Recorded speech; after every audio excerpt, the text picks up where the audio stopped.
Hi everyone, back again with another video.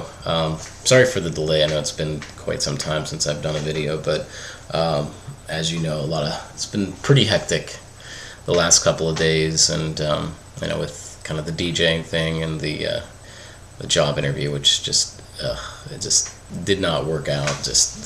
I don't know. One of those things definitely put me in a mental funk for a couple of days, and feeling pretty depressed about it and things like that, and but at the same time, you gotta thank friends and family and all that kind of let you know what's important in life, and and as kind of some of the videos that are popping up here, it's not about money. So I don't know, this has been very I've been in a funk for the last couple of days, but anyhow, I'm getting up early today, so hopefully all the people that won the contest, I'm sorry, I've been kind of behind the 8 ball as far as with other things kind of going on here, so sending out the records have kind of taken a back burner, and I need to get boxes, so I only had one box I could send stuff out to, so trying to get on the ball about it, so I apologize. So they're on their way, don't worry. So here's some finds from the last couple of days. I did like some midweek record shopping because I was like so stressed out over, what better way to relieve stress than go dig through some records. So didn't really get as many as I normally do. Only got about, I think, 8 records or so here. So this was over the course of 2 different days. Same record store. Yesterday I really needed time to kind of just sit and relax, so I went, and there's a part of the record store is like their overstock part that has 500 and thousands of records. You know what I mean? I think they have about 1 million records at the store, so there's just you can go back to one place and it's just 15 copies of Grand Funk Railroad or whatever the case may be of We're an American Band, and just needed to get myself in the right frame of mind. So I just kind of went through and was just looking at the records one at a time, and just found a few cool things. I mean, it's really funny because the overstock is kind of they always try to have all of the Led Zeppelin and the Doors and Grateful Dead and Beach Boys and Beatles and Allman Brothers. They always have to have they have a part at the front of the store that's just the good stuff, basically. What everybody wants. You could essentially go in that store and just shop the first part. I like to go through and I like to do, they have pretty much their obscure stuff, or, the stuff that's not, the high level stuff. Like, for instance, like the Mamas and the Papas, it's not put at the front of the store, but it's all, they have a ton of the records and they're kind of in the back part. I think I'll do a video one day. I'll go through it, I'll kind of show it to you. So definitely if you're in Pittsburgh, it's kind of the place to go. But, so I went through and was looking through their overstock, just one record at a time. So I found some pretty cool stuff. So we'll get into vinyl, shall we? So first one here. This is the first one by Fat Mattress.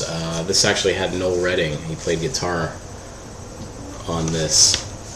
So sort of right around, I think, when Electric Ladyland came out, in 69, 68, 69, something like that.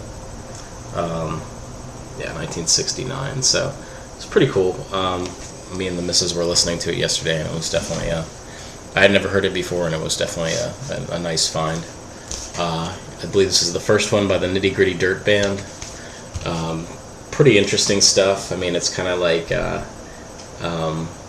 don't know, sort of 20s music at times. But there's a few psychedelic tinges here and there, which is what I like to hear. So it's pretty definitely a cool find for that. I never see this. It's just a super clean copy too.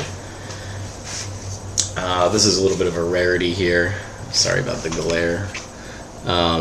Let's try it on that side. It's called The Wichita Train Whistle Sings. Now this was actually Mike Nesmith. Wow, there we go. Trying to kind of get out of a tax. He had to pay $50,000 in taxes or something like that off of some recent stuff. So he basically put a group of session musicians together. Kind of did a wall of sound thing. He had 20 trumpets and things like that, and basically put out this album, which is sort of, one side of it is all Monkey songs, Papa G. Actually, almost all the songs are Monkey songs, actually. But Tapioca Tundra, 9 Time Blues, things like that. So it's pretty cool. and then he just basically did it as a tax write-off. So interesting thing about this album was when it was re-released on CD, Mike Nesmith said that he felt that he originally intended it to sound from vinyl, was basically the way it was supposed to sound. So when they remastered the CD, they actually mastered it from a vinyl source, which I think is pretty interesting. So cool stuff there. It's a rare record. You can't really see that often. But here's another one in just kind of my weird kind of pedestrian psychedelic music. For Jackson and Jill, this is their first album called Fables. They're from South Africa. They had a hit called Master Jack. It's not on this album, it's on another album they did. They only put out like 2 albums, so it's pretty cool to find this one. Here's something I've been looking for a long time, and I kind of settled with this. It's Humble Pie Lost and Found, it's their first 2 albums, kind of reissued. Town and Country and As Safe as Yesterday Is. Town and Country was kind of like a acoustic album, and As Safe as Yesterday Is was more so kind of the boogie rocking album. So pretty cool to find this, and it's just sort of like, once Smoking, which there it is there, once that album came out, that was pretty much like their huge, like just a huge album. This was before Peter Frampton. Actually, Peter Frampton, I think, he left before that album, I believe. So they kind of reissued this because this was on Immediate, and I think Immediate had kind of folded, and they really didn't have a label. They didn't have anybody to kind of produce their stuff or anything like that. So cool stuff. So if you ever see it, definitely pick it up. They're definitely some good albums. This was a nice score. This is actually for the Misses. This will be my second copy of this. Incredible string band. The 500 Spirits or Layers of the Onion. This is a UK original.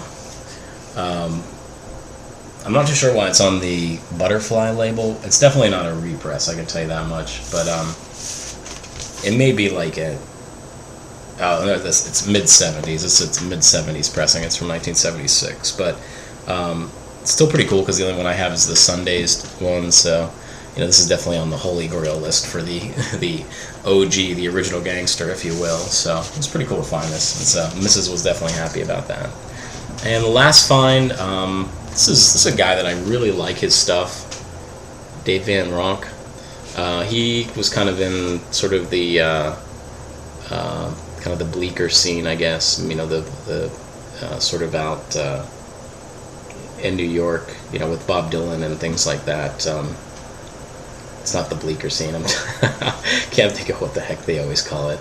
But it's on Bleecker Street, McDougal Street, Bleecker Street. Kind of like the folk revival, basically. But this guy, Dylan stole House of the Rising Sun the way that he was performing it. So it's always pretty cool to find his albums. So they were a little rare. This one has pretty heavy ringware on it, but it was definitely a welcome find at $5. So again, I thank everybody for watching and all that. So be good to each other and keep listening to the good stuff. So we'll see you.